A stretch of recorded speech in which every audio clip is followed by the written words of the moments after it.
सांगलीमध्ये आगीत महिलेचा संशयास्पद मृत्यू झालेला आहे। नर्सरीला लागलेल्या आगीमध्ये महिला होरपळलेली आहे।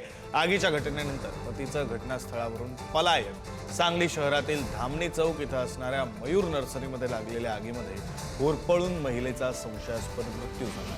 निकिता शिव मनगुळे लोंढे असा आगीत मृत्यू झालेल्या महिलेचं नाव आहे। निकिता मनगुळे लोंढे व तिचा पती कर्नाटकातील कागवाड इथले असून ते सध्या सांगली शहरातील धामणी चौकातील मयूर नर्सरीमध्ये राहायला होते। शुक्रवारी रात्री 10:30 वाजण्याच्या सुमारास नर्सरीमध्ये असणाऱ्या पत्र्याच्या शेडला आणि नर्सरीमधील झाडांना आग लागली। आगीची माहिती समजताच महापालिकेच्या अग्निशमन विभागाने घटनास्थळी धाव घेत आग आटोक्यात आणली, परंतु यावेळी महिला ज्या पत्र्याच्या शेडमध्ये होरपळली त्या पत्र्याच्या शेडला बाहेरून कडी असल्याचं निदर्शनास आलं। तसंच आगीच्या घटनेनंतर तिच्या पतीनं घटनास्थळावरून पलायन केल्याचं स्थानिकांनी सांगितलं। दरम्यान आगीत होरपळून मृत्यू झालेल्या महिलेच्या पतीचा शोध रात्री उशिरापर्यंत विश्रामबाग पोलिसांकडून घेतला जात होता। निकिता मनगुळे लोंढे हिचा आगीत होरपळून मृत्यू झाला की तिचा पतीने घातपात केला याबाबत विश्रामबाग पोलिसांकडून तपास केला जातो।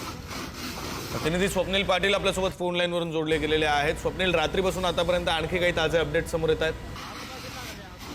बरोबर आहे विक्रांत, काल रात्री 10:30 वाजण्याच्या सुमारास सांगलीच्या धामणी चौकमध्ये ही घटना घडलेली आहे।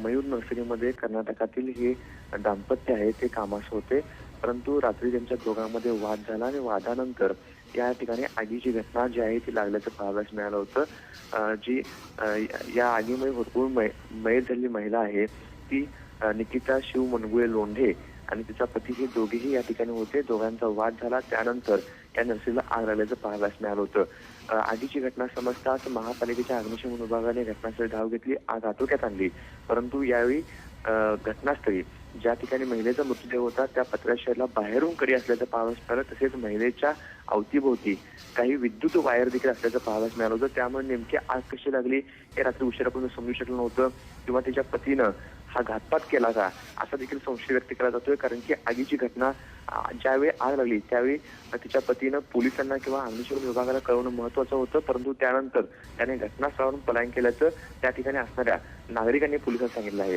रात्रभर त्यांच्या पतीचा शोध सुरू होता, परंतु सकाळपर्यंत मिळून आला नव्हता।